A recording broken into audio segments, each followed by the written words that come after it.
Hello and welcome to the engine room. Hi.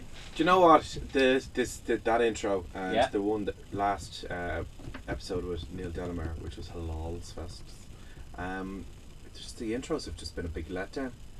Yeah, but you want the intros to be organic. But like, if they happen, if someone has done some work and makes a funny intro, fine. But I don't think you want to force it. Not like what episode is this? 40 or whatever.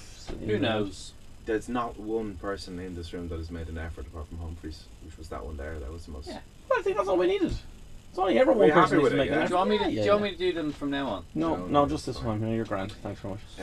Anyway, welcome to the engine room. You can find us on Twitter, Facebook, on the actual interweb. Do you need an adrenaline shot or something? Hang on. I want a slump and there's no cake. Again. Because Humphreys is on a diet. No, that's not true. Everyone's on a diet. They eat a diet of whatever they eat. Humphreys has decided to. I've decided to eat slightly less cake. That's all. Yeah. But the same amount of Chinese food. No. Yeah, faster than everyone else. No, more Chinese food to make up for no cake. That's the point. I'm creating a balance. Hands up who loves MSG! Woo! Yeah. My local Chinese advertisers know MSG. I wouldn't eat there. I like the MSG. Like, it's starting to kick in now. No, you've been asleep for the past 20 minutes. I've been in a baby thing. Let's move on. No. Chinese baby Stop. Before anyone starts getting horrible mental images of you in a baby grow, let's move on. Do you have Cooper's questions? Kicks off. Yeah, but aren't we going to talk about what we did? You want to talk about MicksGarage? Yeah. Okay. Ladies and gentlemen, there are wonderful people at a place called MicksGarage.com. They do slightly more work than we do. True. Slightly. And are slightly bigger than I envisaged them to be in a little, like, a shop in a village. Kind of selling oil and stuff. I didn't realise that they were an international online It's something company, more akin to, you expect to see Hank Scorpio walking around. There is a bit of that. Yes. No, they're brilliant guys. They ship car parts for really good prices all around the world. And to Ireland too. So if you need anything, go on to the lads, MicksGarage.com. But they challenged us to a series of challenges. The fools. And the first one was a Scalextric Le Mans style rally, best out of 3. Yeah. Now, without giving anything away, because we want you to go and watch the video, which is up on theengineroomshow.com, it was good fun. The video was more amazing. Yeah, Dave, the video is hang on. It was more than good fun. It was more than good fun. It was an awful lot of fun. Do you know what I'd love to do? I'd love to publicise, make a book out of the email banter on the weeks of the building tour. It mostly involves you asking for Chinese food. Yeah, which never happened. No, they promised cake and we got pastries. Literally, on the days leading up to this, I was getting at least 2 emails an hour on this group email thing. I lost interest after a while. But anyway, look, the lads at MicksGarage.com, we love you, Rob, Vinny, Elvis, everybody. We won't tell you what happened. Go and have a look at it. Yeah. But needless to say, there has been calls for rematches. Yeah, and there will be another challenge very soon. They're very entertaining, so keep an eye. So thanks to the lads again, MicksGarage. And Leo Nolte from... Leo from Mondell. Yeah. Hilarious. And if anyone, actually, I think maybe, in fairness, if any of the listeners have some kind of motoring themed challenge that could pit us against the MicksGarage crew, send us a tweet at Engine Room Show. Please do. And let us know, because we're totally... look, basically, whatever it is, we're going to beat them at it. Unless the challenge is having to ship car parts all around the world. Even then, I think they know they're up against it. Have we put the video up of me putting oil into my car by any chance? Oh no, we haven't done that yet. No, that was on your phone. Yes, let's do that. Put that up, yeah. Cooper let the motoring part of the motoring podcast down on that particular instance. But more about that next week. Right, Cooper's questions. Yeah, do it. And Cooper's banter. Alright, I've shown this to you and I'm kind of regretting showing it to you. Okay, sorry. But do you remember the episode I thought you meant your arse. No. No, you weren't disappointed with that. No, I wasn't. I thought you... do you remember the episode where the phrase actual cats and the t-shirt actual cat came from? What happened? Why did that come up? Why did Dave keep shouting actual cats? What was I inventing? It was a new form of cat's eyes, were it not? It was, while Cooper is showing Dave Humphreys a picture, it was a solar panel charged cat's eye.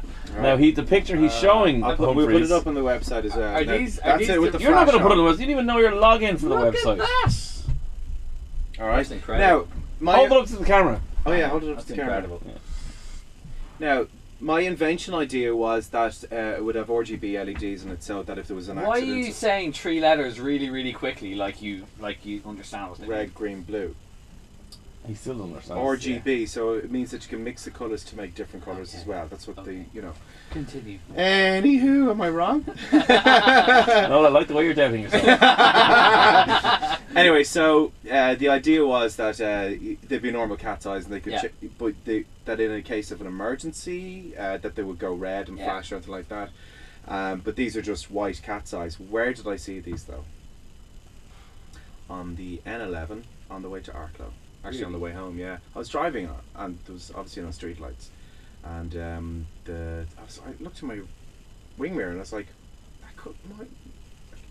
am I missing the red off my back lights, and it's just lighting up the road behind me? So I pulled over, turned the car and off all the lights. Safe to do on an unlit dark motorway Switched on at night. Switched on my hazards, and I looked and there they were, just a line of white lights. It looked like a runway. It was amazing. Are you sure it wasn't a runway? Anything's possible with Cooper. But I had 2 friends with me, and one of them had a proper SLR camera and so he did a long exposure picture, so I'll get that as well. Amazing. So so they actually exist now. They obviously don't change colour like my invention, which is copyright and all that, but there you go. Sure it is. Yes. Anyway, it helps when you're driving down Saturday Night Fever Boulevard, changing colours. When you a couple of weeks ago, American President Barack Obama was in Belfast with the G8 summit and all that going on, and his other half came down half as well, who was in Dublin. Yeah. With the 2 ruining kids, traffic apparently. Yeah, actually no, it wasn't that bad. No, it was pretty bad. Depends where you were. Really? If you were in around the Kildare Street area, it was bad. It's always bad around there though. Doesn't matter what time of the day. It was especially bad. Really? Was it like? Let's not worry about the gradations of the traffic disruption. Oh, there's that word again. Yeah, gradations. That, inverted commas, word. You guys. Anyway, but what I was thinking of, do you remember when Barack Obama first Okay, can you just stop the Chinese food? Like, remember, like a couple of weeks ago, it was coughing every 5 seconds. Now it's non-stop under-breath burping. Yeah. Anyway. So, the BO was in town. But do you remember the Beast, the car? Yeah. And it was completely impractical on our streets. Yeah. My question to the engine room, Dave and Dave, is what else would suit it that would be bulletproof and bomb-proof and a little bit more practical?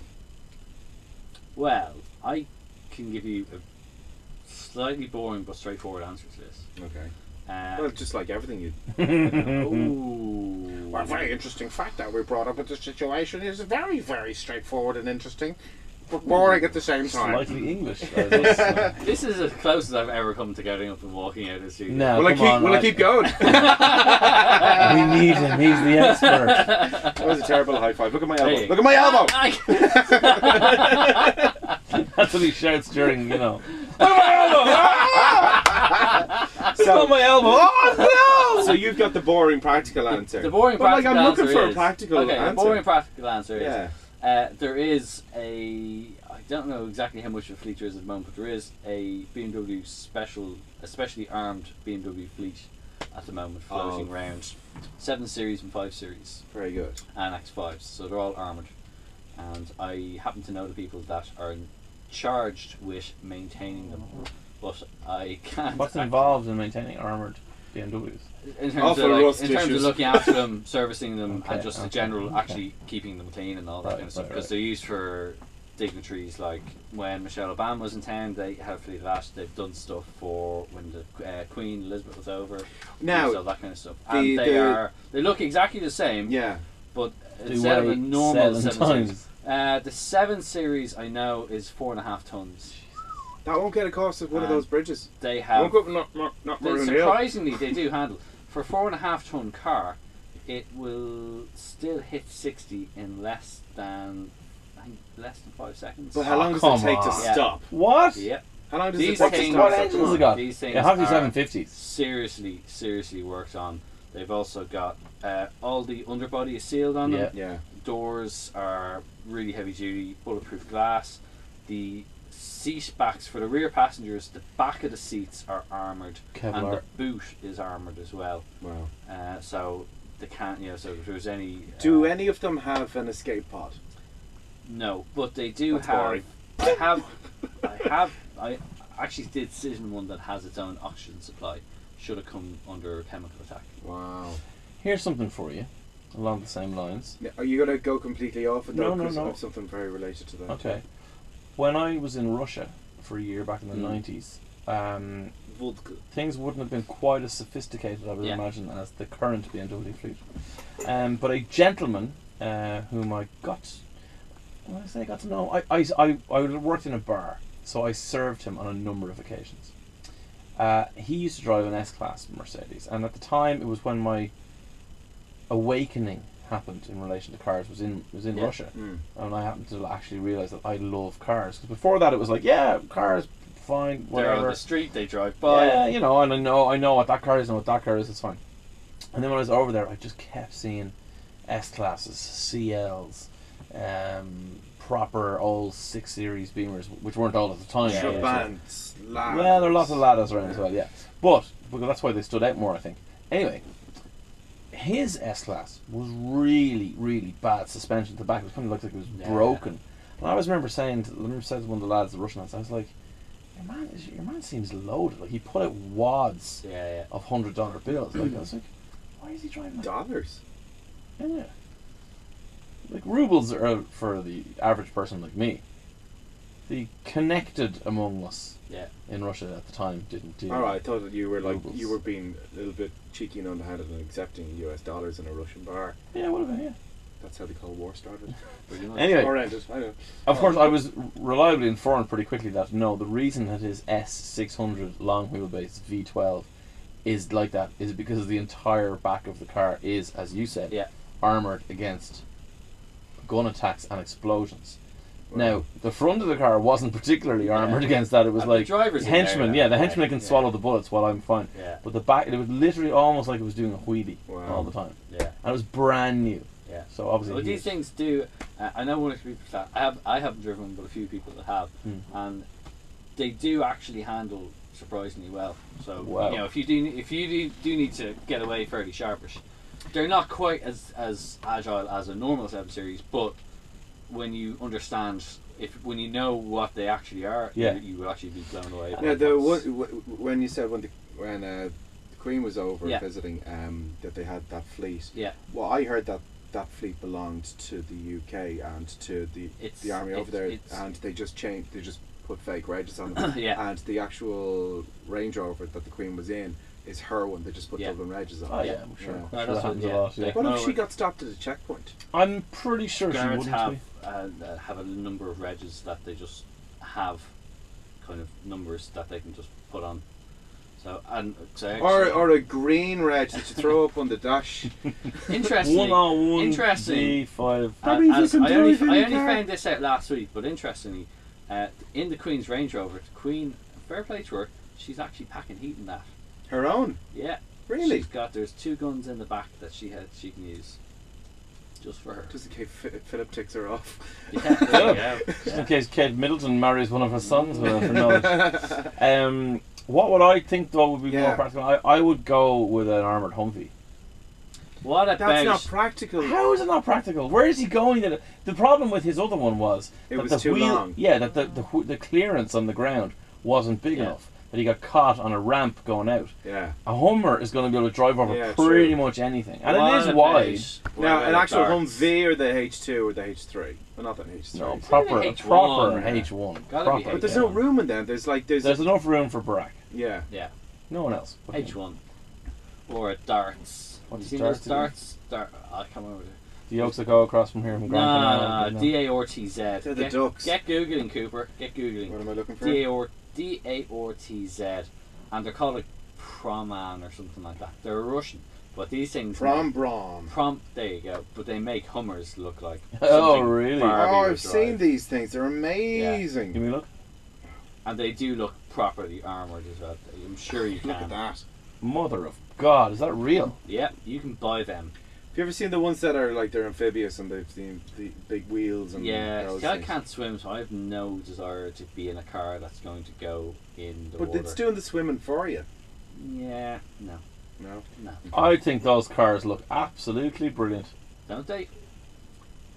Well, I can tell you for something now, I've no idea how much they cost, but I know they are ridiculous amounts of euros. Brilliant. Okay, thank you for that. Yeah. Another question. I saw what's the name? Is it the Ford Kuga, the 4x4 kind of look one, the small SUV Jeep. one? Yeah. I didn't think we were ever going to talk to those people again. No, we're allowed to talk to Ford. It's Toyota we don't talk about. No, so you don't talk about it. Oh, well, I don't talk about it. We put a proposal to Ford who just blanked us. Yeah. Didn't even get a PFO. We got You nothing. wanted to go to a football match. That's what I got out of it. I still want you And to tell me I actually- can't go to the football match. They didn't tell us anything. Sorry, but kind of net results as a result of that, I did actually take you to a football match, courtesy of Ford. Hey, hang on a sec. I didn't get invited to a foosball game. You were busy and you were out of the country at the time. Where was I? Jet setting off somewhere? Somewhere like Anyway, that. so my point is, right, I saw a Ford Kuga, right? Yeah. It was a 12 reg, so it was still new. It was old. And then I was looking at the wheels and I'm like, what the hell is going on here? Why still to this day are alloys an extra? It had actual wheels and then hubcaps slapped on it.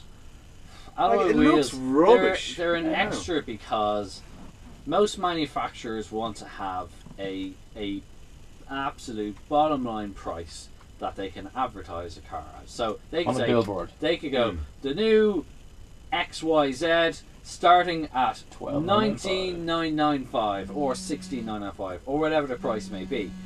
That's basically the thing is nobody, realistically, very very few people are ever going to order that car in that spec. Yeah. But This person did. it just means that they can you know, totally legitimately advertise that car at that price. Okay. In most cases, it's normally at least 2,000 or 3,000 euros more than what the advertised price is. So basically the person was being thrifty. Yeah. Or maybe... Or it could have been like it could have been a fleet customer. Yeah, or it could have been they had to put one on to justify their price. No, it's all for them. What now? Wheels. What? Alright, no. Okay, well, that answers that. Okay. Yeah. Some people still do. Funnily enough, actually, I can't say that because it's actually about a Toyota, and we don't talk about Toyotas on the show. I would just talk about. I'll We say it spoke after. to Neil Delamere in the last I'll episode say it about after the show. Yeah, we all talked about the GT86. We all drove that, didn't we? the GT86. Yeah. I actually saw another one the other day. I It was lovely. didn't drive the GT86. Made by.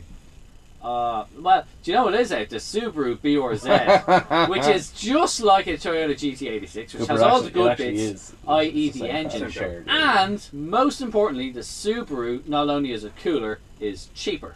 So there you go. How is it cheaper? It's cheaper. How? Subaru's price position. Yeah. How are they in a position to sell the same car cheaper? Would that not tick off Toyota when it's like, hang on a sec, we shared this?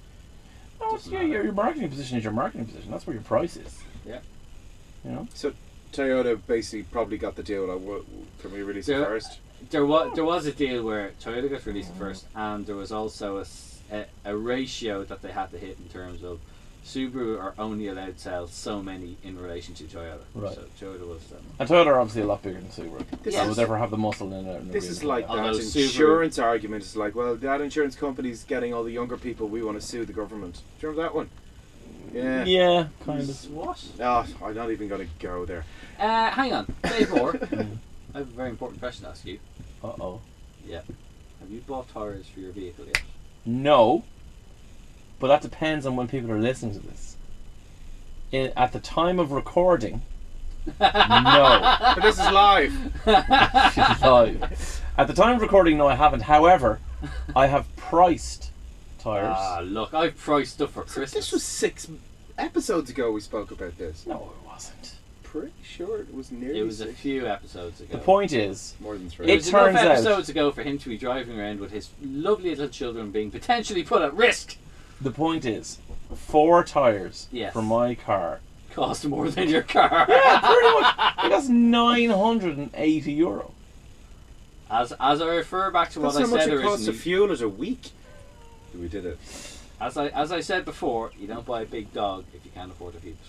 No, and I've no problem feeding it. Yeah. However, I wanted to feed it with part-worn food. And I was You want to give it leftovers. Yeah. I wanted to give it leftovers. Scraps off the table. Push them off the table, and away you go. Yeah. No. Well, look. Let me tell you what I've learned. Look what I've learned. Now tell us what you learned. Tires cost more than you like. Tires, no. the tread on a new tire is 8 mil. Right. The legal requirement for your tire is 1.7 mil. Yeah. A part-worn tire can be anything up to 5 mil. And could have numerous punctures and God knows what other defects. It could be made out of glue. Yeah. Yeah, or but you could rubber gloves. You could buy a car that was two halves of a car shoved together, and you take off the gear knob, and it's someone's testy. Very unhappy with that. Yeah. You could find a rib cage in the oil sump. Yeah. I'm just saying. Yeah, but in fairness, a rib cage in the oil sump, as annoying and frustrating as that may be, won't put your lovely little children at risk. Well, I tell you what. Are you going halves on these tires or me? I'm just trying to know. Like, I'm more confused as where the hell is the oil sump? I had difficulty finding where to put the oil in the engine. See, neither of you realised that they were quotes from Alan Partridge. But, okay. Aha! Well done. Hey, thank you. So you're at the stage of pricing. I've priced, and to be honest with you, I am. I think 2 days away. Really? From putting new tires on my car. The only problem I have is that very kindly, thanks to our delightful friends at Audi, I'm about to inherit something pretty special. You've driven it before. Oh yeah. You haven't driven it before. No. Hopefully you'll drive it soon. Hopefully. I'm going to be driving it from tomorrow. Audi A6 bi-turbo. Man noises. I think man bedroom noises when I think about that car, and I'm going to be in it tomorrow. And I don't know how long I have it for, but even if it's round the block, I'll be quite excited. So, therefore, mine was going to be sitting at home. Am I really going to take it out, drive it over to somewhere to get? Probably not. No, that's okay. Yeah. So we'll give you that period of leave. Okay. Did you not go on a tire experience? I did, and that's what I told. And that's why I kept going on. I learned so much about tires. Yeah, he hasn't left me alone about but you bored us for an entire episode about that. But did you not use your contacts with that tire company to come up with some tires? No. Really? No. See, I would have done that. I'd have done that. He didn't ask. I didn't need to ask. Much love, Cooper. Really bad high fives today and low fives. And it's all that MSG. Fives. Do you want another question? No, we're done. That's the end of the intro show this week. Really? Yeah, totally. It's a really quick one. It's not really quick. Are you cutting the show short because I had a bit of a go at you about tires? No, it's because Cooper keeps farting, and I want to get out of the room and get some fresh air. It's bad enough, in fairness. Catch us on the engineroomshow.com. You can see our MicksGarage, our MicksGarage.com Scalextric video extravaganza. You're the only person who calls it Scalextrics, by the way. No, it's not Scalextric. It's Scalextric. They tweeted us. Scalextric. Yes, so don't call them by the wrong name. No! Scalextric. Also, check us out on #NewJoe. Yes, Joe.ie. We're there. Tweet us. At Engineering Show. Yes, if anyone has any wacky motoring suggestions for a challenge for us versus MicksGarage.com, tweet us at Engineering Show. Build your own car and race. They have all the parts already. We're dead. No. Hey, we could just we just built this A6 whatever. Facebook.com/Engineering Show as well. Have a brilliant week. We'll talk to you next time. Bye. Have fun. Love you. Bye bye. Whatever. Laugh.